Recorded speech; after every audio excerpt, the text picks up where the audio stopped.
Hi guys! Welcome to my YouTube channel po. Good news po ito sa ating mga senior citizens po na may edad na 80, 85, 90, 95 po dahil sisimulan na po sa February 26 po ang pamimigay ng 10,000 cash gift sa mga qualified senior citizens po. And guys, so sa ating mga senior citizens po na meron na pong ganitong edad, kinakailangan nyo na pong mag-submit ng mga anang application po ninyo sa National Commission for Senior Citizens po dahil isa po kayo sa mabibigyan kung kayo po ay qualified at na-verify po ang inyong mga documents po. Okay?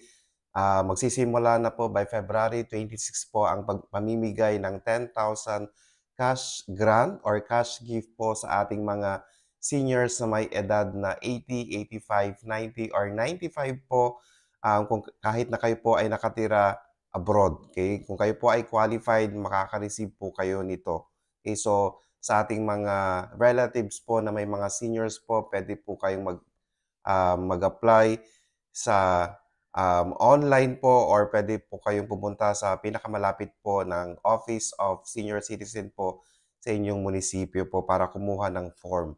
Okay po, and para po ma-claim po ang 10,000 cash grant, dapat meron po kayong PSA ID or birth certificate po mula sa PSA po or pwede po kayong maki-coordinate sa inyong opisina po ng senior citizen po sa inyong municipality.